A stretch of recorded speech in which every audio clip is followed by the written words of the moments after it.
Life has a way of catching you off guard, making you question everything you thought was unshakable.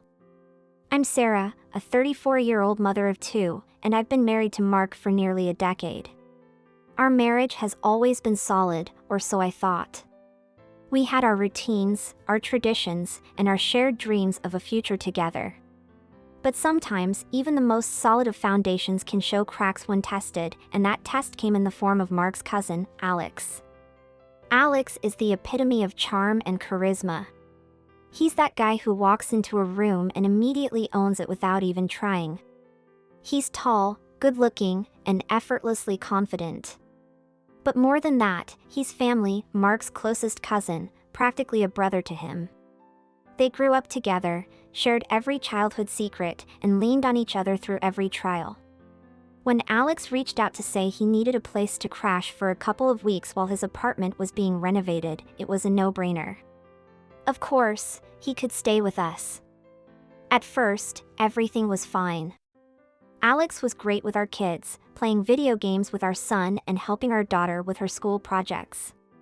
He even pitched in around the house, fixing things that had been on Mark's to-do list for months. It felt like having an extra set of hands, and honestly, it was a bit of a relief. Mark's job had been demanding a lot more of his time lately, and having Alex around eased some of the burden.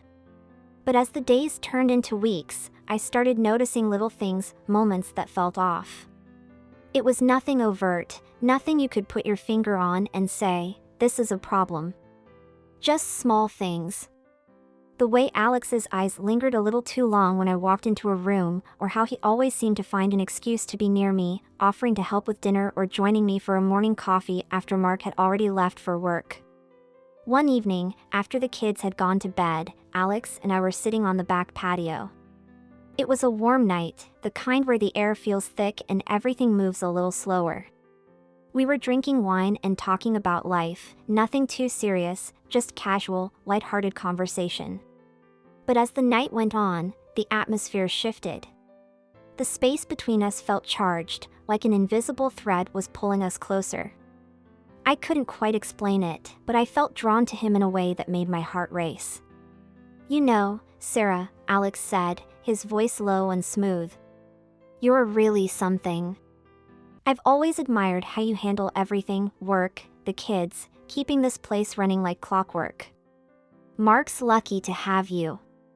I laughed it off, shrugging as I sipped my wine. "Thanks, Alex. But it's not that big of a deal.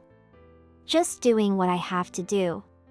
"No, seriously," he insisted, his eyes locking onto mine. "You're amazing. I've never met anyone like you." There was something in his gaze, something intense and sincere that made me feel exposed. It was the kind of look that said he saw me, not just as Mark's wife or the mother of his children, but as a woman. I felt my cheeks flush, a mix of flattery and discomfort washing over me. I told myself it was just Alex being Alex, always smooth and complimentary. But deep down, I knew it was more than that. As the night went on, I found myself laughing more, leaning into the conversation, enjoying the attention. It had been a while since I'd felt this seen, this appreciated. Mark was a good husband, but lately, with work and the kids, we'd been more like business partners than lovers. We barely had time to talk, let alone connect on any deeper level. And here was Alex, filling that void without me even realizing it. I tried to push those thoughts away, reminding myself that Alex was family, that he was here because he needed a place to stay, not because he was looking to complicate our lives.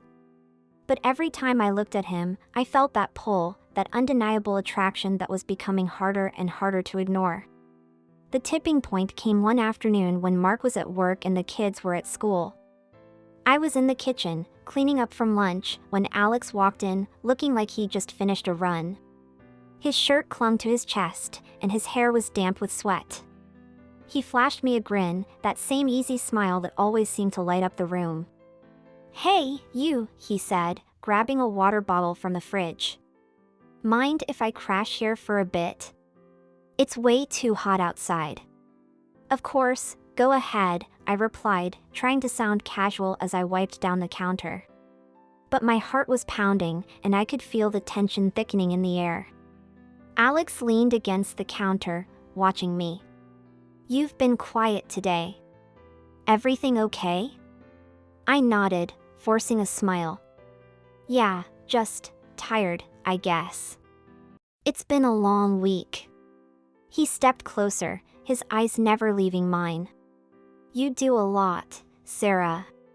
More than anyone realizes. Sometimes I wonder if you ever get a break." I shrugged, trying to downplay it. "It's just life, you know? Everyone's got their stuff." "Still," he said, his voice softening, "you deserve more than just the day-to-day grind. You deserve to be happy." There was something in the way he said it, a weight to his words that sent a shiver down my spine. Before I could respond, he reached out and gently brushed a strand of hair from my face, his touch lingering longer than it should have. My breath caught, and I took a step back, my mind racing. "Alex, we can't," I started, but my voice trailed off as he moved closer, his hand cupping my cheek. "I know," he whispered, his forehead resting against mine. "But I can't help it. I look at you and I see everything I've ever wanted but couldn't have." I should have pushed him away, should have told him to stop. But instead, I found myself leaning into his touch, my heart pounding in my chest. It was like every rational thought flew out the window, leaving only the raw, undeniable attraction between us. And before I knew it, his lips were on mine, the kiss searing and urgent, like he'd been waiting forever for this moment. We pulled apart, both of us breathless, and I stared at him, my mind spinning. "What are we doing, Alex? This is wrong." "I know," he said, his voice strained. "But I can't pretend I don't feel this." I stepped back, reality crashing down around me. "We have to stop. This can't happen." Alex nodded, running a hand through his hair. "You're right. I'm sorry, Sarah. I didn't mean to put you in this position." "It's not just you," I admitted, my voice shaking. "I felt it too. But we can't do this to Mark." For the next few days, the tension between us was palpable. Alex avoided being alone with me, and I did my best to focus on my family, trying to forget the kiss that had shaken me to my core. But every time I saw him, every time our eyes met, it was like a reminder of the line we'd crossed, the mistake we'd almost made. Mark didn't notice the change. He was too busy with work, coming home late and exhausted. I wanted to tell him, to confess everything and clear the air, but I couldn't bring myself to do it. I was terrified of what it would mean for our marriage, for our family. So I kept the secret, hoping it would fade with time. But secrets have a way of festering, of growing in the dark until they can no longer be contained. And as the days turned into weeks, I found myself slipping into a routine of avoidance and guilt, pretending that everything was fine when, deep down, I knew it was anything but. One evening, after Mark had gone to bed, I found Alex sitting on the back patio, staring out into the night. I hesitated for a moment, then joined him, the silence between us heavy with unspoken words. "We need to talk," I said finally, breaking the silence. Alex glanced at me, his expression guarded. "I know. I've been thinking about it a lot.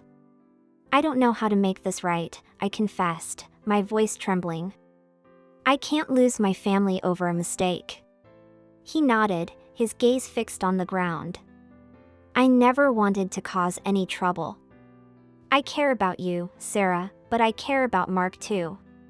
He's my cousin, my family.